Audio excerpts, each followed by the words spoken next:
अहंकार में डूब मत जाइए। लेखक पंडित श्री राम शर्मा आचार्य। अहंकार का परित्याग करिए। जीवन लक्ष्य की प्राप्ति में अहंकार एक प्रबल शत्रु है, क्योंकि सभी भेद अहम भावना से ही उत्पन्न होते हैं, जिनके उत्पन्न होते ही काम, क्रोध, लोभ, मोह आदि विकार उठ खड़े होते हैं। इन्हें बाहर से बुलाना नहीं पड़ता। अहंकार स्वतः भेद बुद्धि के प्रसंग से इन्हें अंतःस्थल में पैदा कर देता है। मनुष्य परिस्थितियों को दोष देता है या किसी दूसरे व्यक्ति के मत्थे दोष मढ़ने का प्रयत्न करता है, किंतु यह दोष अपने अहंकार का है, जो अन्य विकारों की तरह आपको साधन भ्रष्ट बना देता है। अतः आप इसे ही मारने का प्रयत्न कीजिए। अहंकार का नाश करने में मनुष्य को सर्वप्रथम तत्पर होना चाहिए, क्योंकि यही सारे अनर्थों का मूल है। ध्वंस, दुख और विनाश के ही परिणाम इससे प्राप्त होते हैं। रावण की शक्ति का कुछ ठिकाना न था। कंस का बल और पराक्रम जगत विख्यात है। दुर्योधन, शिशुपाल, नेपोलियन, हिटलर आदि की शक्तियों के आगे संसार कांपता था, किंतु उनका अहंकार ही उन्हें खा गया। मनुष्य को पतन की ओर ले जाने में अहंकार का ही हाथ रहता है। श्रेय की साधक को इससे दूर ही रहना चाहिए। भगवान सबसे पहले अभिमान ही नष्ट करते हैं। अहंकारी व्यक्ति को कभी उसका प्रकाश नहीं मिल सकता। अहंकार एक प्रकार की संग्रह वृत्ति है। अहं के योग से मनुष्य जगत की प्रत्येक वस्तु पर एकाधिकार चाहता है। उसका लाभ वह केवल स्वयं ही उठाना चाहता है। किसी दूसरे को हस्तक्षेप करते या लाभ उठाते देखकर वह जल भुन उठता है और प्रतिकार के लिए तैयार हो जाता है। जब तक ये पाप पराकाष्ठा तक नहीं पहुंच जाता, तब तक भले ही कोई शोषण, दमन, अपहरण तथा अनैतिक भोग भोगता रहे, किंतु अंततः सभी लोग उसका साथ छोड़ देते हैं। साधन और परिस्थितियां शीघ्र ही विपरीत हो जाती हैं। तब मनुष्य को हार माननी पड़ती है, मुंह की खानी पड़ती है और कभी-कभी तो सर्वनाश के ही दर्शन करने पड़ते हैं। परमात्मा किसी भी वस्तु का संग्रहण नहीं करता। वह लोक हितार्थ अपने दान अनुदान विस्तीर्ण करता रहता है। भला इसी में है कि हम भी अपनी संपूर्ण शक्तियों को दान रूप में विकीर्ण करते रहें। इससे हमें सच्चा और श्रेष्ठ आनंद प्राप्त हो सकता है। किंतु जब ये दान वृत्ति संकीर्ण होकर केवल अपने भोग तक ही सीमित हो जाती है, तो उसे अनेक बाधाओं को नष्ट करने में उस शक्ति का प्रयोग करना पड़ता है। जहाँ तक संचय परोपकार के लिए किया जाता है, वहाँ तक अहम भावना उचित है, पर उसे पर पीड़ा से रहित होना चाहिए। शुद्ध भाव से वस्तुओं का संग्रह और उन्हें लोक कल्याण के लिए दान कर देने में कोई हानि नहीं, वरन इससे आत्मा विकसित होती है। पर यहाँ भी सांसारिक यश की कामना का विग्रह उत्पन्न हो सकता है। अतः दान की वृत्ति भी उदार और निरहंकार होनी चाहिए। यह स्थिति तब आती है जब अपना कर्ता भाव पूर्ण रूप से समाप्त हो जाता है। कर्तव्य तो सभी करते हैं, किंतु जो अपने अधिकार ईश्वर के लिए छोड़ देते हैं और समष्टि रूप से इस बात के लिए राजी हो जाते हैं कि इस संपूर्ण का कर्ता धर्ता परमात्मा ही है, उसी की शक्ति, संकल्प और प्रेरणा से संसार की गतिविधियां चल रही हैं, मनुष्य तो निमित्त मात्र है। मशीन के एक छोटे से पुर्जे की तरह उसे चलते रहने में ही गौरव अनुभव करना चाहिए।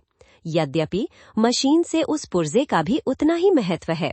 उसके बिना सारी मशीन तक ठप हो सकती है, किंतु उसका भी अस्तित्व तो आखिर उस मशीन में ही है और उस पुर्जे के सहयोग मात्र से है। यदि ऐसा न समझा जाए तो मनुष्य मात्र में जो प्रेम, सहयोग और मैत्री की भावना कायम है, वो न रहे और मनुष्य अकेला दुख पाता रहे। संसार के 99% दुख अहम भावना के परित्याग के साथ ही मिट जाते हैं, क्योंकि तब स्वार्थ का भाव मिट जाता है। उस स्थिति में दुख पास नहीं आता। ये संसार ही स्वर्ग के समान सुखमय हो जाता है। फिर जीवात्मा का अपना अस्तित्व भी तो कुछ नहीं है जिनके लिए वो अहंकार करे। दर्पण, जल या स्फटिक में जिस प्रकार सूर्य का प्रतिबिंब पड़ता है, जीव की चेतना भी उसी तरह परमात्मा का प्रतिबिंब मात्र है। देखने में स्वच्छ वस्तुओं पर पड़ने वाले प्रतिबिंब प्रकाश में भी वही विशेषताएं विद्यमान होती हैं जो सूर्य में, किंतु दर्शक ये जानते हैं कि प्रतिबिंब का अस्तित्व तभी तक है जब तक सूर्य है। सूर्य के न रहने पर प्रतिछाया भी समाप्त हो जाती है। उसी तरह मनुष्य के अंतःस्थल में भी परमात्मा प्रकाशित है। उसे आत्म शक्तियों के रूप में अपने भीतर अवस्थित समझना चाहिए, उनका दुरुपयोग नहीं करना चाहिए। ये शक्तियाँ आत्म कल्याण के लिए मिलती हैं और इसी में उनका सदुपयोग भी होना चाहिए। परमात्मा अपनी शक्तियाँ परहिताय दान करता है। जीव को भी सेवा का पालन वैसे ही करना चाहिए। सेवा वही कर सकता है जो किसी का अनादर न करे, किसी को दुख न पहुंचावे। किसी के प्रति बुरे विचार जिसके मन में नहीं होंगे, वही सेवा का सच्चा अधिकारी है। ये अधिकार जिसे मिल गया, उसका अभिमान छूट गया। लोकोपकार ही उसके लिए इस संसार में शेष रह जाता है। उसे ही परमात्मा की सच्ची प्रेरणा मिलती है। इसके लिए यहाँ देना ही अधिक पड़ता है। अपनी सभी वस्तुएं दूसरों के लिए न्यौछावर कर देनी पड़ती हैं। तब इस अहंकार को सर्वस्व दान में ही असीम सुख का बोध होता है। किंतु यदि अहंकार का स्वभाव केवल मात्र लेने का बन जाए और दान वृत्ति का अंत हो जाए, तो निर्लोभता नहीं रहती। वस्तुओं की ललक, लोलुपता बढ़ जाती है। इस जग में केवल रोना, झगड़ना और भय आदि ही दिखाई देने लगते हैं। दरिद्रता आ घेरती है और शाश्वत सुख से वंचित हो तब देने की अपेक्षा लेने की महत्ता मालूम पड़ती है। ये दुष्प्रवृत्तियां जितनी ही प्रबल होती हैं, ये बंधन उतने ही मजबूत होते और जकड़ते चले जाते हैं। पाप मूल अभिमान। जब मनुष्य अपने आप को सामान्य स्तर पर न समझकर असाधारण, विशेष, बड़ा, महत्वपूर्ण समझने लगता है, तभी अभिमान का अंकुर फूट निकलता है, जो दिनों दिन बढ़ता हुआ विशाल रूप धारण कर लेता है। झूठी प्रशंसा, उद्दंडता, स्वेच्छाचार, शेखीखोरी से भी मनुष्य अपनी वस्तु स्थिति को न समझकर अभिमान के परों से उड़ने लगता है। ऐसे लोगों के दिमाग की बागडोर अभिमान और इसे पोषण करने वाले तत्वों के हाथों में होती है। अविवेकी, अज्ञानी, अदूरदर्शी, मोटी बुद्धि के लोग ही अभिमान से ग्रस्त होते देखे जाते हैं। कुछ भी हो, अभिमान वो विष बेल है जो जीवन की हरियाली, सौंदर्य, बुद्धि, विस्तार, विकास को रोककर उसे सुखा देती है। ये ऐसी विषबुझी दुधारी तलवार है जो अपने तथा दूसरों के जीवन में विनाश का सूत्रपात कर देती है। अभिमान का स्वभाव ही दमन, शोषण, पतन, क्रूरता आदि है, जिससे स्वयं व्यक्ति और उससे संबंधित समाज प्रभावित हुए बिना नहीं रहता। किसी भी विषय तथा क्षेत्र में अभिमान हो जाने पर मनुष्य की प्रगति, विकास का मार्ग अवरुद्ध हो जाता है। विद्या का अभिमान हो जाने पर विद्या नहीं बढ़ती, वरन वो घटती ही जाती है। प्रशंसा, प्रसिद्धि, जिससे अभिमान को पोषण मिलता है, विकास, उन्नति का पथ भुला देती है। एक बार न्यूटन से किसी ने कहा था, आपने तो पूर्ण ज्ञान प्राप्त कर लिया। इस पर उस निर्भिमानी वैज्ञानिक ने कहा, मेरे सामने ज्ञान का अथाह समुद्र फैला पड़ा है, जिसके किनारे के कुछ ही रज कण मैं उठा पाया हूँ।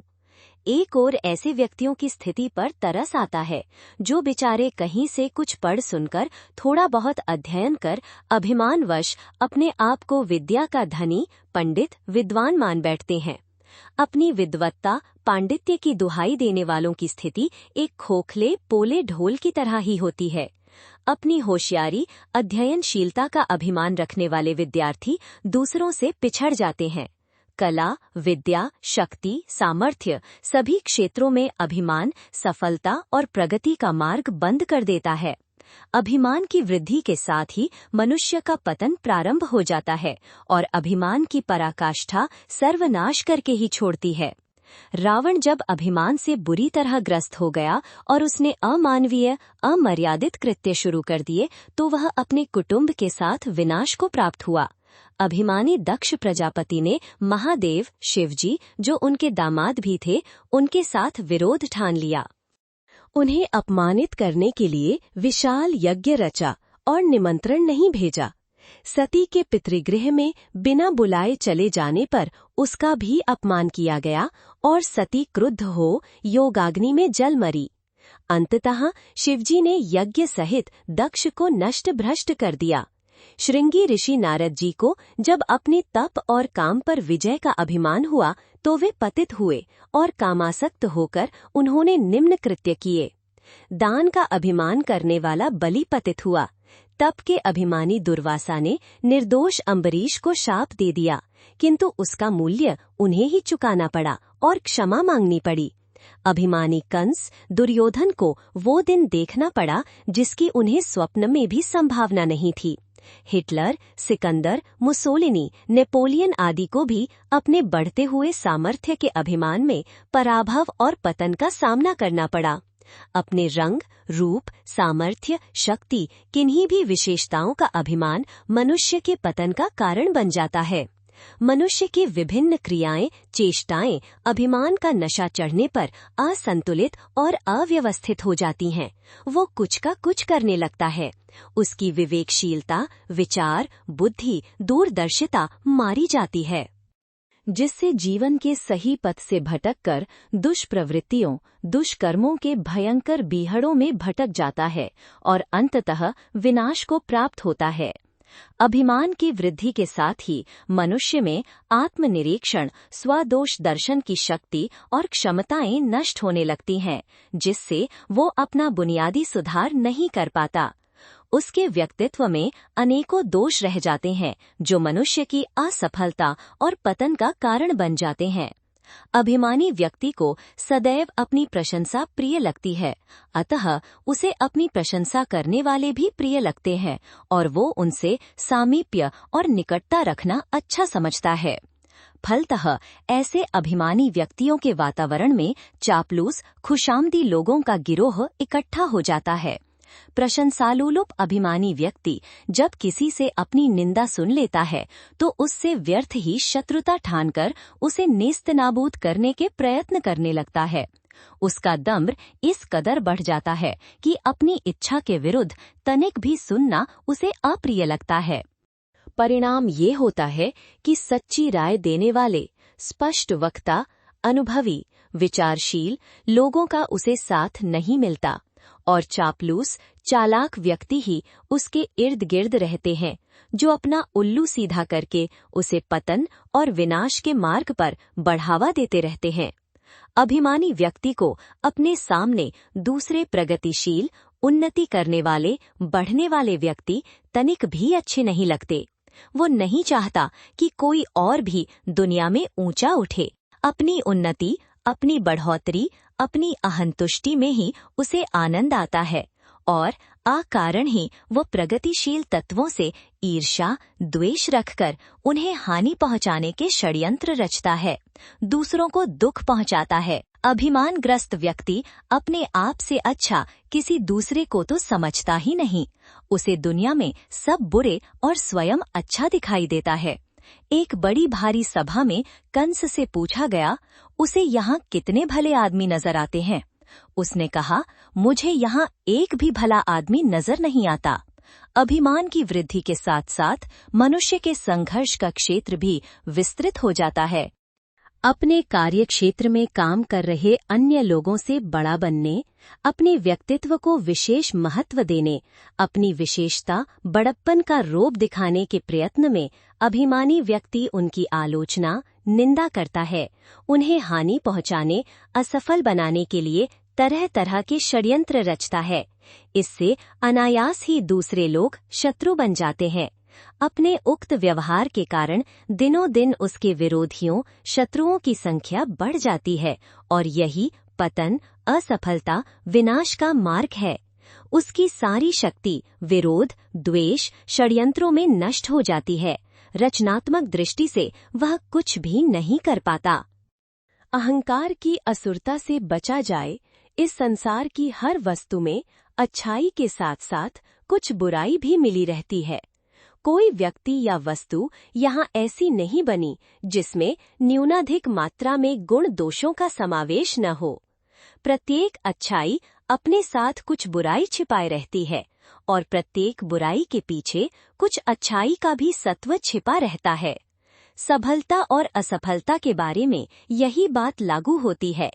यूं आमतौर से हर आदमी सफलता चाहता है और उसे प्राप्त कर प्रसन्न होता है। असफलता में हानि एवं खिन्नता अनुभव होती है। ये स्वाभाविक भी है, क्योंकि इच्छा पूर्ति में सुख और उसमें पड़ी हुई बाधा को दुख माना गया है। इतना होते हुए भी सफलता में कुछ हानि और असफलता का कुछ लाभ भी होता है। असफलता हमें अपनी भूलों पर विचार करने का मौका देती है और ये सिखाती है कि हम जहाँ गलती करते रहे हैं वहाँ अधिक ध्यान दें और उसमें सुधार करें। असावधानी बरतने और अधूरे मन से काम करने पर आमतौर से सब काम बिगड़ते हैं। श्रम से जी चुराने, आलस में पड़े रहने, समय कुसमय का ध्यान न रखने से भी असफलता की संभावना बढ़ जाती है। कटु स्वभाव और अशिष्ट व्यवहार से भी दूसरे लोग चिढ़ते और असहयोगी बनते हैं। ऐसी दशा में भी अपनी इच्छा पूर्ति के मार्ग में बाधा उत्पन्न होती है। असफलता मिलने पर आमतौर से मनुष्य दूसरों पर उसका उत्तरदायित्व डालकर स्वयं निर्दोष बनना चाहता है, पर बुद्धिमत्ता का अंश जब जागृत रहता है तब यह भी सोचता है कि मेरी भूल कहाँ कहाँ रही और उसे कैसे सुधारा जाए। जिस प्रकार ऊधम मचाने और बताया हुआ काम न करने पर, बच्चे को धमका देने पर वह रुकता, सोचता और बदलता है, उसी प्रकार असफलता रूपी दैवी फटकार पड़ने पर मनुष्य को यह भी सोचना पड़ता है कि उसके लिए क्या करना उचित और क्या करना अनुचित था। अपनी गतिविधियों को सुधार लेने पर जहां बिगड़े काम के बनने की संभावना बढ़ जाती है, वहां सबसे बड़ा लाभ यह होता है कि मनुष्य को अपनी आदतों और गतिविधियों में सुधार करने का अवसर मिलता है। यह सुधार उस अमुक बिगड़े काम को बनाने में ही सहायक नहीं होता, वरन भविष्य के लिए सफलताओं का एक व्यवस्थित शिक्षण देकर प्रगति का मार्ग भी प्रशस्त कर देता। इस प्रकार असफलता खेदजनक, कष्टकारक होते हुए भी कटुवादी सहृदय मित्र की तरह बहुत कुछ लाभदायक सिद्ध होती है। सफलता की अच्छाई सर्वविदित है ही, उससे अभीष्ट लाभ प्राप्त होता है, दूसरे प्रशंसा करते हैं, अपना हौसला बढ़ता है, आदि आदि लाभों को हम भली भांति जानते हैं और इसलिए उसे चाहते तथा पसंद भी करते हैं। पर उसमें एक छोटी बुराई भी छिपी रहती है। यदि उसकी ओर से असावधान रहा जाए तो वो हानिकारक भी सिद्ध होती है। इस बुराई का नाम है मद या अहंकार। सफलता पाकर मनुष्य इतराने लगता है, वो अपनी औकात भूल जाता है और एक सफलता को पाकर वो यह सोचने लगता है, मुझसे बड़ा बुद्धिमान, चतुर और पुरुषार्थी कोई नहीं, मैं हर दिशा में चुटकी बजाते सफलता प्राप्त कर सकता हूँ। आत्मविश्वास होना अलग बात है, वो एक आध्यात्मिक गुण है, पर अहंकार तो उससे सर्वथा भिन्न वस्तु है। मोटे रूप में आत्मविश्वास तथा अहंकार एक से दिखते हैं, पर उनमें जमीन आसमान जैसा अंतर रहता है। कायरता और अहिंसा बाहर से देखने में एक सरीखी लगती है, पर उनकी मनोदशा में दिन रात जैसा भेद रहता है। आत्मविश्वासी आत्मा की महत्ता मानते हुए भी सावधानी, परिश्रम, अध्यवसाय, परिस्थितियां, दूसरों का सहयोग, जागरूकता आदि बातों पर ही सफलता को अवलंबित समझता है और सफलता असफलता की परवाह न करके अपने सुनिश्चित पथ पर मजबूती से पैर बढ़ाता हुआ चला जाता है। आत्मविश्वास का अर्थ है अपने कर्तव्य पथ पर दृढ़ रहना और कठिनाइयों से तनिक भी विचलित न होना। अहंकार इससे भिन्न वस्तु है। इसे मद इसलिए कहा गया है कि नशीली चीजें खाकर जिस प्रकार उन्मत्तता आ जाती है, उसी प्रकार एक छोटी सफलता पाकर मनुष्य सोचने लगता है कि मैं ही सब कुछ हूँ, मुझ में कोई त्रुटि नहीं, मेरी बुद्धि सारी दुनिया से बढ़कर है, जो चाहूं सो चुटकी बजाते पूरा कर सकता हूँ। छोटी स्थिति के आदमी जिनके दिल और दिमाग छोटे हैं, कोई मामूली सा लाभ, पद, श्रेय या महत्व पाकर इतराने और बौराने लगते हैं। उनकी अकड़, उद्दंडता और अशिष्टता के रूप में उनके चेहरे पर झलकती रहती है। सरकारी अफसरों, राजा रईसों और तथाकथित बड़े आदमियों में से कितने ही ऐसे होते हैं जिनकी अकड़ और उद्दंडता देखकर यही सोचना पड़ता है कि छोटी सी सफलता पाकर इन्होंने सज्जनता का मार्ग छोड़ दिया और उद्दंडता को अपना लिया है। उद्धतता सारी मनुष्य जाति का, सृष्टि की विधि व्यवस्था का, सज्जनता का अपमान है। यह किसी से भी बर्दाश्त नहीं होती। मानव की आत्मा इसके प्रति विद्रोह करती है। जिन्हें कोई व्यक्तिगत स्वार्थ हो, उनकी बात दूसरी है। वैसे साधारणतया सभी को अहंकार बुरा लगता है, भले ही उसका कोई तुरंत विरोध न करे, पर जब भी अवसर आता है, अहंकारी व्यक्ति देखता है कि उसका एक भी सच्चा मित्र इस संसार में नहीं है। चापलूस और खुशामदी लोग जो अपने मतलब के लिए नाक का बाल बने हुए थे, अवसर पाते ही गिरे में लात लगाने का प्रयत्न करते हैं। भगवान को मनुष्य के दुर्गुणों में सबसे अप्रिय अहंकार है। ईश्वर का अंश होने से जीव महान है, पर यह सारी महानता ईश्वर की है। अपनी स्वतंत्र सत्ता की दृष्टि से मनुष्य अत्यंत तुच्छ है। वह कितनी ही बातों में पशु पक्षियों से भी पिछड़ा हुआ है। दूसरों की सहायता के बिना उसका काम ही नहीं चलता। जो कुछ भी लाभ या सुख प्राप्त होता है, उसमें उसकी निज की योग्यता का जितना महत्व है, उसकी अपेक्षा दूसरों के सहयोग और अनुग्रह का सहस्रों गुना अधिक श्रेय सम्मिलित रहता है। एकाकी रहने वाला मनुष्य तो लखनऊ के अस्पताल में पड़े हुए भेड़ियों द्वारा पाले गए रामू बालक जैसा ही अविकसित रह सकता है। रामू भी जैसा कुछ है, भेड़ियों के पालने के कारण है। यदि मनुष्य के बालक को कोई ना पाले, किसी का सहयोग ना मिले, तो वो सृष्टि के अन्य जीवों की तरह जीवित भी नहीं रह सकता। 8-10 वर्ष की आयु तक तो उसे सर्वथा परावलंबी रहना पड़ता है। बीमारी, अशक्ति, स्वाभाविक ज्ञान की कमी आदि अनेकों खामियां उसमें ऐसी हैं जिनसे अन्य जीवों के बच्चे ग्रस्त नहीं होते। उसकी सारी उन्नति और सफलता सृष्टि के आरंभ से लेकर अब तक हुए मानवीय सामूहिक सत्प्रयत्नों का ही परिणाम है।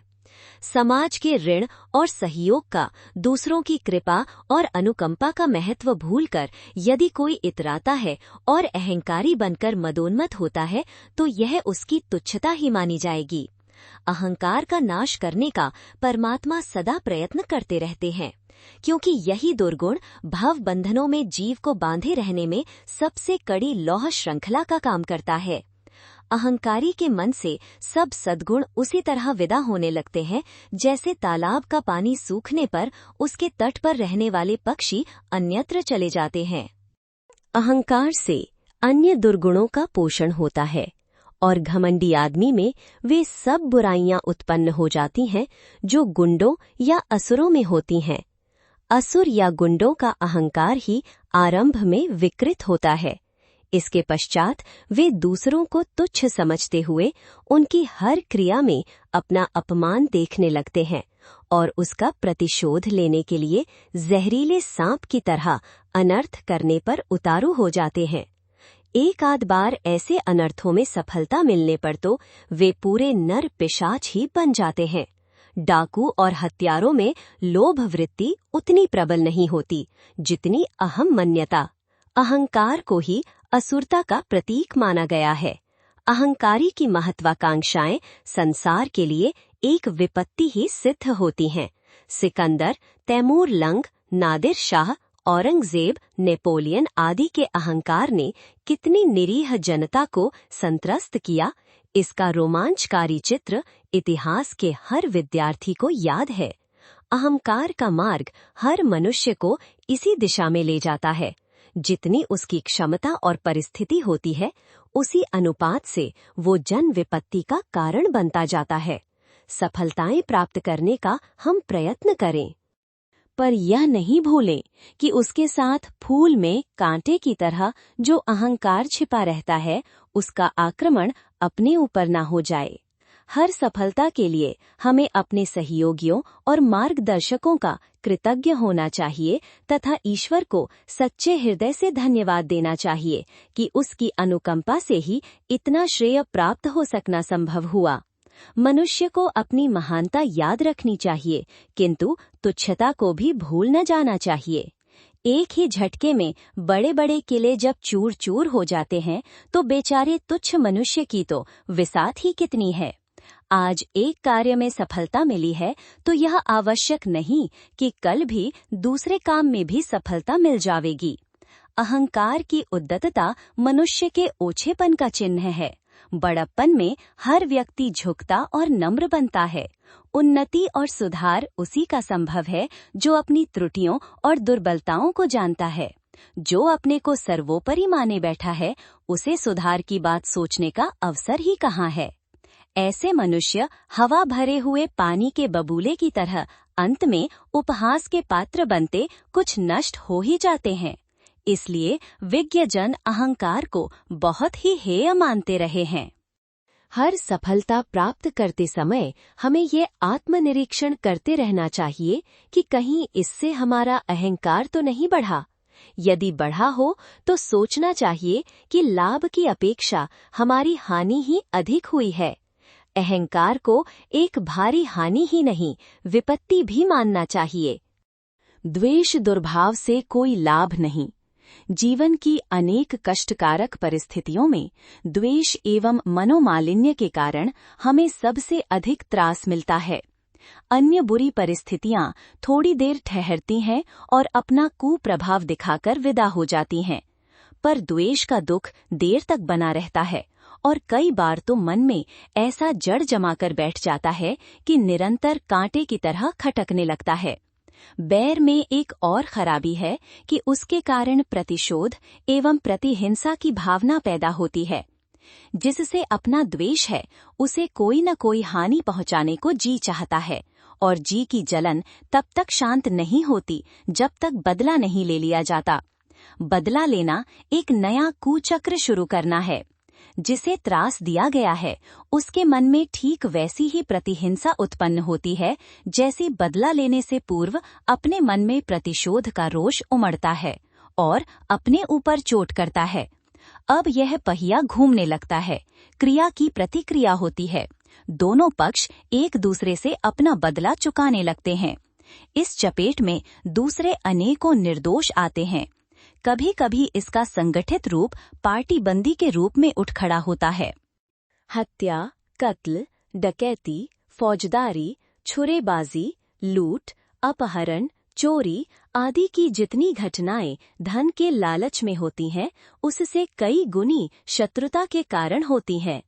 चिंता, भय, निराशा, शोक, अपमान आदि अनेक कारणों से मनुष्य का मन दुखी रहता है, पर उन सबको मिलाकर भी उतना दुख मन को नहीं होता जितना द्वेष के कारण होता है। सर्प जैसा तुच्छ कीड़ा क्रोध के वशीभूत होकर इतना उग्र बन जाता है कि छेड़ने वाले की जान लिए बिना संतुष्ट नहीं होता।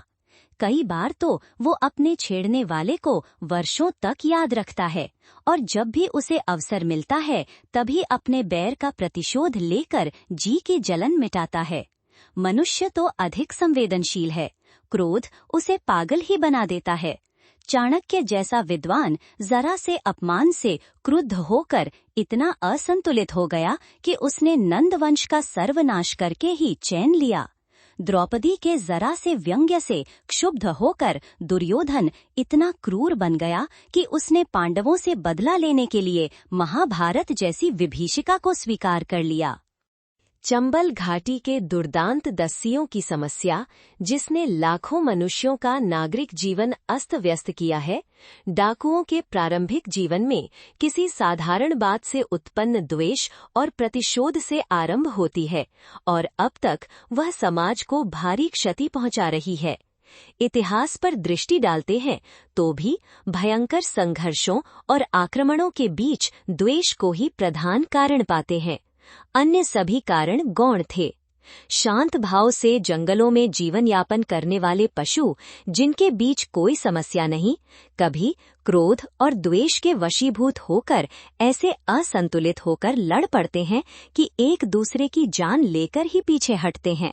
सिंह, व्याघ्र, रीछ और भैंसों में ऐसी ही लड़ाई होती है। कुत्तों को लड़ते हुए तो हम रोज ही देखते हैं। तीतर, बटेर और मुर्गों की लड़ाई भी कराई जाती है। कुत्ता बिल्ली के बीच अकारण बैर है। कोई किसी का मांस भी नहीं खाता, फिर भी द्वेषवश एक दूसरे की जान के ग्राहक बने रहते हैं। द्वेष से क्रोध में उन्मत्त होकर के मनुष्य पागलों की तरह वह कुकर्म कर बैठता है जिसके लिए उसे सदा पश्चाताप ही करते रहना पड़ता है। शरीर और तन की अन्य व्यथाएं कम समय तक कष्ट देती हैं। बुखार, खांसी, दस्त, दर्द आदि सदा नहीं रहते। 10-5 दिन में वे अपने आप अच्छे हो जाते हैं। न अच्छे हों तो कोई अच्छी चिकित्सक तेज उपचार करने खड़ा हो जाए तो वो कष्ट तुरंत या एक आध दिन में ही मिट सकता है। चिंताएं जिस कारण रहती हैं, वो कारण दूर होते ही चिंता भी दूर हो जाती है। उसी प्रकार अन्य मनोव्यथाएं भी समय समय पर घटती मिटती रहती हैं, पर द्वेष का रूप ही कुछ विलक्षण है। वो घृणा, ईर्ष्या, शत्रुता, मनोमालिन्य, प्रतिहिंसा आदि के अनेक रूप धारण करके मन में छिपा बैठा रहता है। प्रतिपक्षी को कैसे हानि पहुंचे, यह एक ही योजना वह बनाता रहता है। यह योजना यदि बन भी जाए और कार्य रूप में परिणत भी हो जाए तो इतनी महंगी पड़ती है कि उससे अपनी बहुमूल्य शक्तियां इस निरर्थक काम में बिल्कुल ही व्यर्थ बर्बाद होती हैं। उसका कुछ भी लाभ अपने को नहीं मिलता, वरन प्रतिक्रिया का शिकार होने पर कभी भारी क्षतियां उठाने की आशंका और खड़ी हो जाती है। आग जहां रखी जाती है पहले उसी को जलाती है, दूसरी दूर की वस्तु को वो पीछे जलावेगी। पहले तो उसी चीज को समाप्त करेगी जिसमें उसे रखा जाएगा। तेजाब जहां कहीं गिर पड़ता है उसी वस्तु को गला देता है। आग और तेजाब की तरह द्वेष की अग्नि जिसके मन में रहती है, उसका मनः संस्थान सूझबूझ से रहित, असंतुलित और अस्त व्यस्त बनकर मूर्ख, पागल एवं विक्षिप्त जैसी स्थिति उत्पन्न कर देता है। जरा सी बात पर लड़ाई, झगड़ा, रूठना, कटु वचन, दुर्व्यवहार, असहयोग, अवज्ञा, उपेक्षा, उपहास, अपमान आदि की चुभने वाली बातें कई बार स्वजन, संबंधियों में, परिवार के लोगों में परस्पर चलने लगती हैं। वहां साथ साथ रह सकना कठिन हो जाता है। इन बुरी बातों से बने परिवार नष्ट हो जाते हैं। स्नेह संबंध समाप्त होकर परायेपन के भाव उत्पन्न होते हैं और अंतः भावनात्मक संबंध ही विच्छेद हो जाता है। ऊपर से शिष्टाचार संबंध भले ही बना रहे। द्वेष के कारण जो क्रोध, प्रतिहिंसा का भाव उत्पन्न होता है, उससे प्रतिपक्षी को जितनी हानि पहुंचती है, उससे अनेकों गुनी हानि अपनी होती है। मनोविज्ञान शास्त्र के ज्ञाता जानते हैं कि द्वेष के, दुर्भावना के कारण मनोभूमि में ऐसी ग्रंथियां बन जाती हैं जो आगे चलकर अनेकों कष्ट साध्य एवं असाध्य रोगों को जन्म देती हैं। उन रोगों की जड़ें इतनी गहरी होती हैं कि दवा दारू का भी कोई असर उन पर नहीं पड़ता। स्वभाव और गुणों का स्तर गिरता है, जिससे व्यक्ति निम्न श्रेणी के, निकृष्ट कोटि के विचार और कार्य करने पर उतारू होता है। जिसका मन द्वेष, दुर्भावनाओं से भारी रहता है, उससे किसी श्रेष्ठ कार्य की आशा नहीं की जा सकती, जो उसकी कीर्ति को बढ़ावे, दूसरों के लिए सुविधा उत्पन्न करे अथवा समाज की प्रगति में योग देवे। अधःपतन का सबसे सरल मार्ग एक ही है कि मनुष्य अपनी मनोभूमि को द्वेष, दुर्भावों से भरा रखे। शेष सभी सत्यानाशी दुर्गुण अपने आप वहां इकट्ठे होते चले जावेंगे।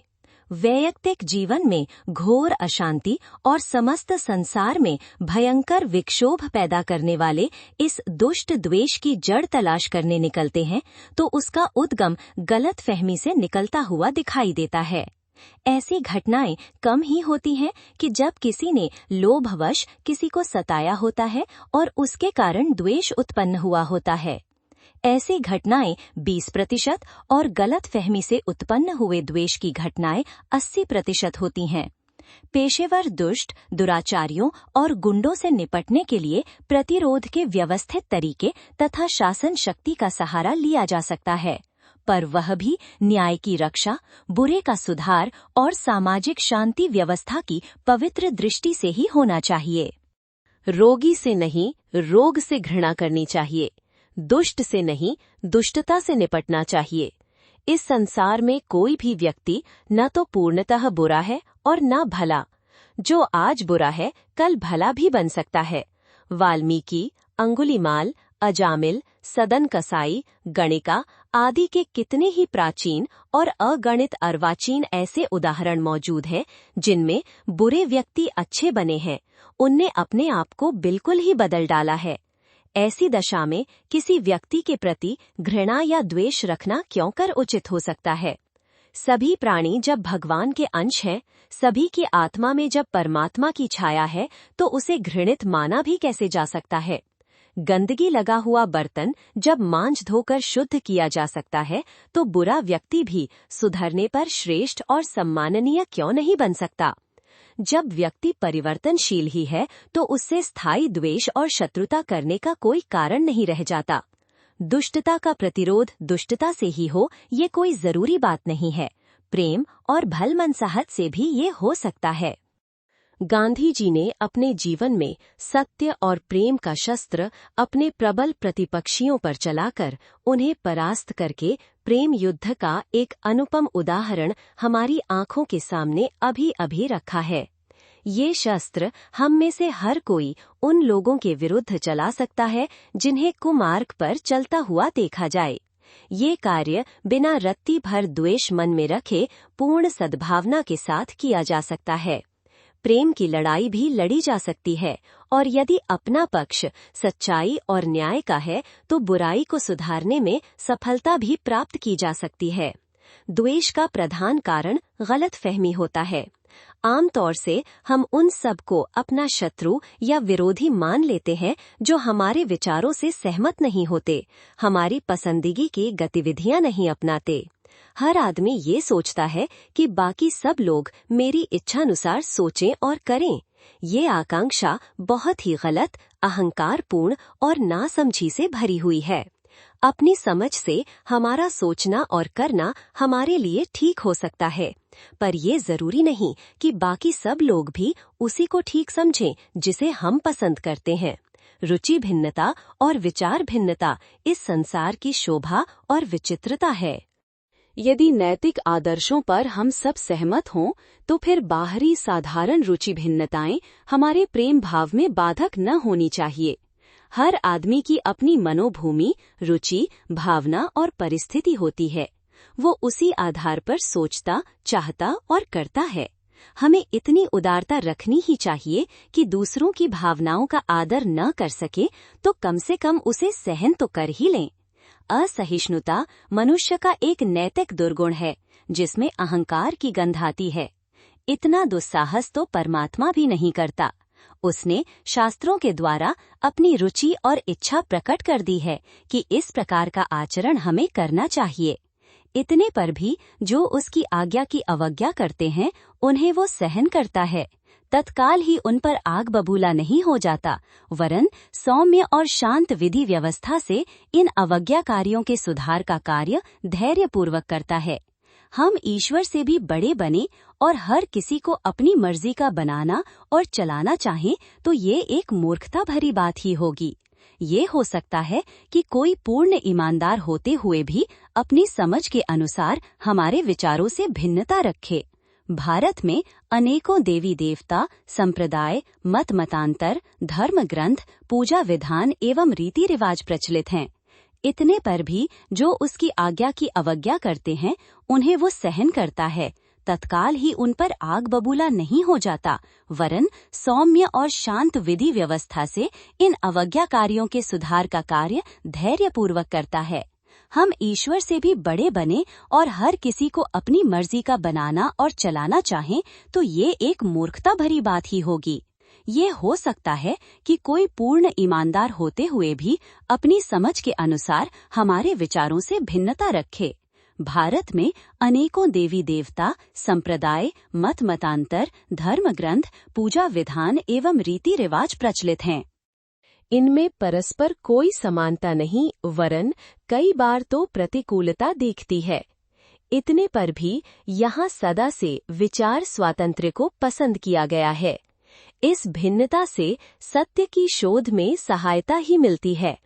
उपयोगिता और वास्तविकता की कसौटी पर जो खरा उतरेगा वही विचार अंततः जीवित रहेगा। शेष को समीक्षा की कसौटी खोटा सिद्ध करके फेंक देगी। इसके लिए धैर्य रखना और प्रतीक्षा करना ही उचित है। पिछले दिनों जोर जबरदस्ती के बल पर मतों को फैलाने का प्रयत्न किया जा चुका है।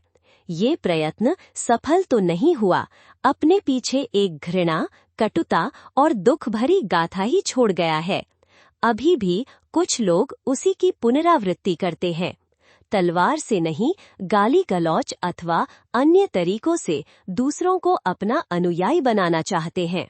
ये असहिष्णुता उचित नहीं। हमें सह अस्तित्व को मान्यता देनी चाहिए। अपने पक्ष का उचित रीति के समर्थन और प्रचार करें और दूसरों को दबाने या विवश करने की बात न सोचें। विचार परिवर्तन और हृदय परिवर्तन सद्भावना के वातावरण में होना चाहिए। सामाजिक ही नहीं, घरेलू जीवन में भी हमारी रीति नीति यही रहे। हम किसी के सामने कोई प्रस्ताव रखते हैं या कुछ पाने की आशा करते हैं। अपनी समझ या परिस्थिति के अनुसार वो उसे स्वीकार नहीं करता तो ये मान बैठना गलत है कि वो हमारा दुश्मन ही हो गया। भूलवश अनजान में भी कोई व्यक्ति ऐसी बात कह सकता है या ऐसा काम कर सकता है जो हमें शत्रुतापूर्ण मालूम पड़े, किंतु उसकी दृष्टि से उसका इरादा जरा भी बुरा नहीं। जिस प्रकार हम अपनी सुविधा सोचते हैं, उसी प्रकार दूसरे व्यक्ति भी अपनी सुविधा की दृष्टि से हमारे प्रस्ताव की उपेक्षा कर सकते हैं। इस उपेक्षा को हम शत्रुता क्यों माने? हमारी हर इच्छा दूसरों को पूरी कर ही देनी चाहिए, ये मान्यता बना लेना एक ऐसी गलती है जिसके फलस्वरूप पग पग पर शत्रुता ही बढ़ती चली जाती है और धीरे धीरे अपने सब मित्र साथ छोड़ते तथा शत्रु बनते दिखाई देने लगते हैं। अपने से भिन्न विचारों को भी हमें सहन करना चाहिए। दूसरों के स्वार्थ और अपने स्वार्थ जहाँ टकराते हों, वहाँ बीच का समझौते का मार्ग खोजना चाहिए। सब कुछ या कुछ नहीं की नीति गलत है। जितना मिले उतना लो, शेष के लिए कोशिश करो, यही नीति उचित है। जिस हद तक हम दूसरों से मतैक्य का आधार ढूंढ सकते हों, ढूंढें और यह प्रयत्न करें कि जो मतैक्य के आधार हैं उन पर जोर दें, उनकी चर्चा करें और उस क्षेत्र को विस्तृत करें। मतभेद के प्रसंगों की चर्चा तभी करें जब दोनों ओर की मनोभूमि उसे सुनने, समझने और सुधारने की स्थिति में हो। समय कुसमय पर मतभेदों की ही चर्चा करते रहना, उसी का रोना रोते रहना द्वेष दुर्भाव बढ़ाने में ही सहायता करता है। दूसरे को बदनीयत मान बैठना, उनके हर कार्य में द्वेष दुर्भाव की गंध सूंघना अपनी तुच्छता का प्रतीक है। सद्भावना से भी कोई व्यक्ति अपने से असहमत हो सकता है और अपनी आशाओं के प्रतिकूल उत्तर दे सकता है। इतने मात्र से हमें क्रुद्ध क्यों होना चाहिए? एक दूसरे के प्रति जो गलतफहमी की गांठें मन में बन जाती हैं, उनके निवारण का उपाय एक ही है कि उससे एकांत में जी खोल कर बात की जाए और वास्तविकता और गलतफहमी का सही रूप से निरूपण कर लिया जाए। इस दुनिया में 3/4 झगड़े गलतफहमी के आधार पर होते हैं। यदि परस्पर जी खोलकर शुद्ध मन से अपने प्रतिपक्षी के साथ बातचीत करते रहने की नीति अपनाई जाए तो द्वेष का सबसे जबरदस्त किला सहज ही ढह सकता है। हमें द्वेषी नहीं, प्रेमी बनना चाहिए। दूसरों के प्रति दुर्भावना या घृणा नहीं, सद्भाव एवं स्नेह लेकर जीवन व्यतीत करना चाहिए। हमारा अपना निज का लाभ, सुख और कल्याण इसी में है। असुर और राक्षस कौन? दुर्गुण जब स्वभाव की गहराई तक प्रवेश कर जाता है, तब उसे व्यवहार करने में न तो लाज आती है और न आत्मग्लानि होती है। दूसरे की दृष्टि और लोक भलाई की दृष्टि से वो बात अत्यधिक घृणित होती है, पर करने वाला उसे अपनी विशेषता, अपना गुण समझता है। इसलिए उसे चिंता भी नहीं होती कि कोई उसे निंदित करेगा या दंड देगा। यदि ऐसे अनेक दुर्गुणों का सामूहिक प्रसार हो जाए तो स्थिति बिल्कुल ही विपरीत हो जाती है। दुर्गुण सद्गुण और सुखद जान पड़ने लगते हैं और सद्गुणों तथा सत्कर्मों का कोई महत्व नहीं रह जाता। बुरा भला बन जाता है और भला बुरा। आज की स्थिति ठीक ऐसी है जिसमें से देवत्व और असुरत्व को अलग अलग ढूंढ लेना कोई साधारण बात नहीं रही। हर वर्ग, हर जाति, हर क्षेत्र में बुराइयां भर गई हैं, पर वे इतनी स्वाभाविक हो गई हैं कि लोग उनको करते हुए भी ये मान रहे हैं कि वे शुद्ध और निष्कलंक हैं। कहीं कहीं तो देवताओं के गुणों से तुलना करके उसे मानव जाति का विशेषाधिकार ही माना जाने लगा है। छल, कपट, व्यभिचार, निंदा, चोरी, परद्रोह, स्वार्थ, मांसाहार, जुआ, नशाखोरी आदि बुराइयां आज के जमाने में सभ्य और शिक्षित व्यक्तियों में असभ्य और अशिक्षितों की अपेक्षा अधिक मात्रा में बढ़ गई हैं, तो भी उन्हें समाज में किसी प्रकार की निंदा या अपमान का सामना नहीं करना पड़ता और न ही इससे उनके सम्मान में किंचित कमी आती है। यह स्थिति निस्संदेह अवांछनीय और खेदजनक है।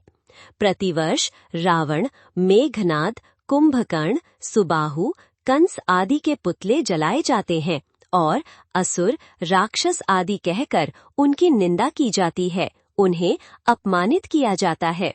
पर यदि बारीकी से देखा जाए और रावण कुंभकर्ण के स्वभाव का विश्लेषण किया जाए तो मालूम पड़ेगा कि वे भी आज के मनुष्यों के समान उच्च कुलों से उत्पन्न हुए थे, पर दुर्गुणी होने के कारण उन्हें निशाचर कहा गया। आज के समाज में यदि दुर्गुणों का अत्यधिक प्रसार हो रहा हो तो लोगों को क्या कहा जा सकता है, यह अब प्रत्येक व्यक्ति को एकांत में विचार करना चाहिए। रामचरितमानस में एक बार निशाचरों की आकृति को लेकर सती पार्वती को भी शंका हुई तो उन्होंने भगवान शंकर से समाधान कराया। शिवजी बोले, शुभ आचरण कतहु नहीं होई, देव विप्र गुरु मान न कोई। नहीं हरि भक्ति यज्ञ जप ज्ञाना, सपने हु सुनिए न वेद पुराना। बाढ़े खल बहु चोर जुआरा, जे लंपट पर धन परदारा। मानहि मातो पिता न देवा, साधुन सन करवावही सेवा। जिनके यह आचरण भवानी, ते जाने हु निसिचर सब प्राणी।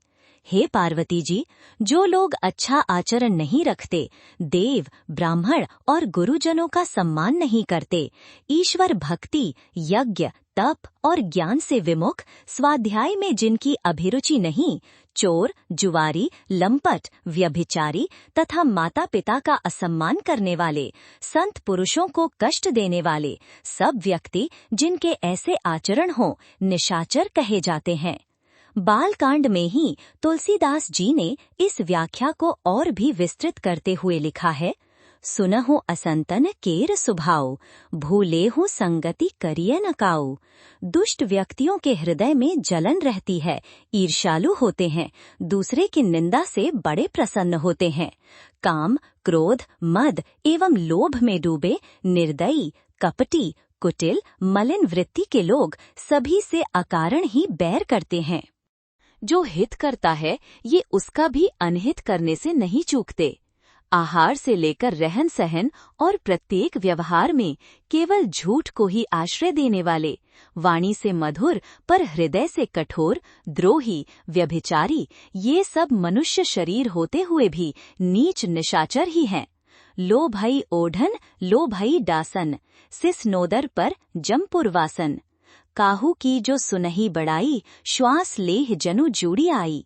जब काहू कै देखहि विपत्ति, सुखी भये मानहु जग नृपति। स्वार्थ रथ परिवार विरोधी, लंपट काम क्रोध अति क्रोधी। मातु पिता गुरु विप्र न मानहि, आपु गए अरु घालहि आनहि। करहि मोह बस द्रोह परावा, संत संग हरि कथा न भावा। अवगुण सिंधु मंदमति कामी, वेद विदूषक परधन स्वामी। अत्यंत लोभी, शिष्णोदर परायण, दूसरे की प्रशंसा सुनकर दुखी होने वाले, दूसरों के कष्ट सुनकर हार्दिक प्रसन्नता अनुभव करने वाले, परिवार विरोधी, कामी, क्रोधी, सत्संग और ईश्वर उपासना से विमुख, अवगुणी, अबुद्धि, कामी तथा वेद का उपहास करने वाले व्यक्ति ही निंदनीय हैं। इनके कार्यों की सदैव निंदा की जानी चाहिए। वर्ग विशेष के कर्तव्यों का बोध कराते हुए अयोध्या कांड में मानसकार ने बड़ा सुंदर प्रसंग प्रस्तुत किया है। युवराज भरत अपने पिता सम्राट दशरथ की मृत्यु पर शोक करते हैं। गुरु वशिष्ठ ने शोकातुर भरत को अपने पास बुलाकर कहा, भरत, इस संसार में जीवात्मा पुण्य अर्जन के लिए विविध रूपों में प्रकट होता है। जो अपने जीवन लक्ष्य को पूरा करते हुए इस संसार से विदा होते हैं, उनकी मृत्यु पर शोक नहीं करना चाहिए। शोचनीय तो वे लोग होते हैं जिन्होंने अपने धर्म का, अपने कर्तव्यों का पालन नहीं किया होता। इसी प्रसंग में महर्षि वशिष्ठ समझाते हैं, शोचिए विप्र जो वेद विहीना, तज निज धर्म विषय लवलीना। सोचिए नृपति जो नीति न जाना, जो हिन प्रजा प्रिय प्राण समाना। सोचिए बयसु कृपन धनवानु, जो न अतिथि शिव भक्ति सुजानु। सोचिए पुनिपति वंचक नारी, कुटिल कलह प्रिया इच्छाचारी। देवताओं और असुरों की आकृति में नहीं, प्रकृति में अंतर होता है। जिनकी प्रकृति में दुष्टता, दुराचार, स्वार्थपरता, संकीर्णता आदि दुर्गुणों का बाहुल्य है, वे असुर हैं। असुरता की जितनी निंदा और भर्त्सना की जाए उतनी ही कम है। इसी दृष्टि से रामायण आदि ग्रंथों में असुरों के प्रति घृणा भावों की अभिव्यक्ति हुई है। रामलीला में प्रतिवर्ष रावण, मेघनाद, कंस आदि के रूप में ये असुरता ही सार्वजनिक रूप से जलाई जाती है। आत्मनिरीक्षण करके हमें अपने भीतर की छिपी असुरता को ढूंढ निकालना चाहिए और उसका उसी तरह दमन करना चाहिए जैसा कि भगवान राम ने किया था। इसी रीति नीति को अपनाकर हम मनुष्यता को सार्थक कर सकेंगे और दैवत्व की ओर बढ़ते हुए परम लक्ष्य तक पहुंच सकेंगे। स्वाभिमानी बने, अहंकारी नहीं। अहंकार एक उद्दत ओछापन है जिससे अपना आत्मिक स्तर गिरता है और जिनसे भी हमारा संपर्क बनता है उनके मन में क्षोभ भरी प्रतिक्रिया होती है। अहंकार एक प्रकार से दूसरों का अपमान है। जब हम अपना बड़प्पन जताते हैं तब परोक्ष रूप से इसका अर्थ ये होता है कि दूसरों का मूल्य एवं महत्व कम करते हैं। स्वाभिमान बिल्कुल अलग बात है, अहंकार बिल्कुल उल्टी, बिल्कुल दूसरी। कई व्यक्ति अहंकार को ही स्वाभिमान समझते हैं। ये भारी भूल है। आत्मा की शक्ति, सामर्थ्य, पवित्रता एवं उत्कृष्टता पर विश्वास करना और कोई ऐसा काम न करना जिससे अपनी या किसी अन्य की दृष्टि में ये मूल्य घटता हो, स्वाभिमान है। आंतरिक उत्कृष्टता एवं आदर्शवादिता को किसी भी मूल्य पर घटने न देना, भय और प्रलोभनों की परवाह किए बिना कष्ट सहते हुए भी अपनी उच्च स्तरीय गतिविधियों को अक्षुण्ण रखने में संतोष एवं गौरव अनुभव करना, ये स्वाभिमान है। ऐसे स्वाभिमान की रक्षा करनी ही चाहिए। अहंकार वो है जिसमें अपनी दौलत, अक्ल, पदवी या ख्याति को चोट पहुंचते ही अपमान अनुभव होता है और इसे अपनी भारी क्षति समझकर प्रतिशोध के लिए भड़बड़ाहट उठती है। अपनी लौकिक स्थिति को आकाश पाताल जैसी ऊंची मानना, उसे बढ़ा चढ़ाकर बताना, जो उसी प्रकार की हाँ करे उससे प्रसन्न होना और जो आलोचना या निंदा करे उससे बिगड़ पड़ना, ये अहंकार के चिन्ह है। हर किसी के मुंह से प्रशंसा सुनने की लालसा केवल अहंकारी को ही हो सकती है। विवेकवान मनुष्य में इतना धैर्य होना चाहिए कि वो विरुद्ध विचारों को भी धैर्यपूर्वक सुन सके। अपनी निंदा, हेठी, आलोचना सुनने का जब अवसर आवे तब विचलित न हो और जो अप्रिय कहा गया है उसमें से ये छांट कर सके कि उसमें कितना तथ्य और कितना निरर्थक है। अक्सर मनुष्य किसी कारण क्षुब्ध हो जाते हैं और आवेश में बहुत कुछ उल्टा सीधा कहने लगते हैं। ये क्षणिक स्थिति है जो बादलों की छाया की तरह आती और चली जाती है। इस स्थिति को धैर्यवान व्यक्ति एक आवेशग्रस्त दयनीय स्थिति समझते हैं और उसे हंसकर टाल देते हैं। कटुभाषी, निंदक और तिरस्कार करने वाले उनके दृष्टि में एक प्रकार के अविकसित बालक हैं, भले ही उनकी आयु बड़ी ही क्यों न हो। बालकों पर क्रोध क्या करना, बालकों से प्रतिशोध क्या लेना। अहंकारी लोग ही ऐसी स्थिति में विचलित होते हैं। सांप की तरह उन्हीं से तनिक प्रतिकूलता सहन नहीं होती है। जरा सी निंदा सुनी कि उनका सर्प अपने विषैले दांत निकालकर सामने वाले के प्राण लेने को उतारू हो जाता है। स्वाभिमानी अपनी निंदा सुनकर हंस की तरह नीरक्षीर विवेक करता है। जो तथ्य है उसे ध्यानपूर्वक सुनता, समझता है और देखता है कि मेरी उत्कृष्टता में कहाँ कितनी कमी है। उसे पूरी करने की चेष्टा में तत्परता ही इस निंदा का सच्चा प्रतिशोध है जो सुनने में बुरी लगी थी। संत कबीर के शब्दों में, निंदक हमारा सच्चा हितैषी है जो स्वयं घृणा का पात्र बनकर भी हमें दोष मुक्त बनने की प्रेरणा देता है। ऐसे उपकारी पर क्रुद्ध होना ओछे लोगों से ही बन पड़ता है। विचारवान ऐसे अवसरों पर तनिक भी विचलित नहीं होता। यदि बात ठीक थी तो नाराज क्यों होना, यदि बात गलत थी तो उससे अपना बिगड़ने वाला ही क्या है। कुत्ते भौंकते रहते हैं, हाथी बिना विचलित हुए अपने रास्ते पर धैर्य और शांति के साथ चला जाता है। निंदकों की भी विचारशील पर इतनी ही स्वल्प प्रतिक्रिया होती है जितनी कुत्तों की हाथी पर। हमें उद्धत नहीं, नम्र और विनयशील होना चाहिए। अपनी शेखी मारने में शर्म अनुभव करनी चाहिए। प्रशंसा अपने मुंह नहीं, दूसरों के मुंह शोभा देती है। झूठी प्रशंसा सुनने के लिए लालायित रहना और उसके लिए भांड पालना केवल ओछे अहंकारियों को ही शोभा देता है। सज्जन नम्र होते हैं। दूसरों की प्रशंसा वे मुक्तकंठ से करते हैं, पर अपनी प्रशंसा सुनकर वे जमीन में गड़ से जाते हैं और उन अवसरों को टालते हैं जिनमें उन्हें बढ़ा चढ़ाकर बताया जाता हो। नम्रता मनुष्य की सच्ची महानता है। गुणों के द्वारा अपना स्तर ऊंचा उठाने का प्रयत्न करना स्वाभिमान है, पर लोगों के मुंह अपनी झूठी सच्ची बड़ाई सुनने के लिए अधीर उतावले रहना एक ओछे व्यक्ति का क्षुद्र अहंकार ही कहा जा सकता है। हम स्वाभिमानी बने, अहंकारी नहीं। मनुष्य का गौरव मनुष्यता में है। सज्जन व्यक्ति नम्र, विनयशील, सीधे, सरल, सहिष्णु और उदार होते हैं। ये आत्मिक गुणों का अमृत ही उन्हें इतनी तृप्ति देता रहता है कि फिर बाहरी प्रशंसा की शराब उन्हें सर्वथा निरर्थक प्रतीत होती है।